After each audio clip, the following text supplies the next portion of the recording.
حرية مجننة الشباب في الساحل وبتاخد 80,000 في الطلعة، وقالت ما ظهرتش في الساحل الطيب لأن كله حشمة، مجهدة ومش لاقية وقت تنام. دي بتشتغل 16 ساعة في اليوم، بدأت من الصفر ومحدش واقف جنبها. بنت أبوها بصحيح بنت نفسها بنفسها. فيديوهاتها واللي بتعمل فيها حركات ميزتها عن أي رقاصة تانية في حفلات الساحل غرقت السوشيال ميديا وخلت الناس كلها تسأل مين دي. حرية بنت عندها 32 سنة وبدأت مسيرتها في الرقص من خلال الأفراح الشعبية وهي عمرها 25 سنة، وبسبب تفانيها الزايد في الشغل بدأ يجيلها دعوات من أكبر الكباريهات وبقت النجمة الأولى جنب أي مطرب شعبي، وده قبل ما ربنا يفتحها عليها وتوصل لحفلات الساحل الشرير واللي وصل أجرها فيها في الحفلة الواحدة ل80,000 جنيه. وبالرغم من حركاتها اللي علقت جمهورها بيها في الساحل إلا إنها قالت إنها بتتكسف جدا من الكاميرا ووشها بيحمر لو حد قاعد يبص عليها. حرية مش رقاصة عادية، دي رجالة وستات وأطفال بيستنوا حفلاتها في الساحل. طولها 180 سنتي، ولما اتسألت عن سر رشاقتها قالت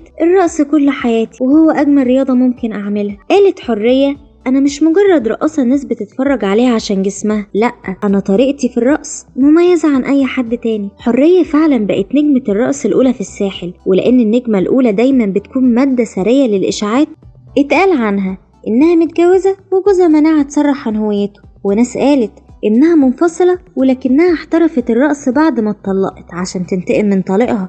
بس هي نفت كل ده وقالت على صفحتها أنا مش متجوزة واللي عايز يعرف عني حاجة يسألني. حرية بتقدم حفلاتها بكل طاقة وحيوية على المسرح في الساحل الشرير، ولما اتسألت اخترتي ليه الساحل الشرير قالت لأن الساحل الطيب كله عائلات وحشمة. اسمها بقى هو الترند بنفسه، وبالرغم من ده التواضع عنوانها. دي بتتصور سيلفي مع الجمهور بنفسها. ديزل مصر مش عايزة تحصر نفسها في حتة الاستعراضات بس، لأنها صرحت إنها تدخل في سكة الفيديو كليب. وبعد كل ده انتوا رأيكم ايه؟ هل الساحل الشرير بقى بوابة لاكتشاف المواهب ولا ده سيزون وأي حد هيخرج عن المألوف شوية هيبقى ليه سعر؟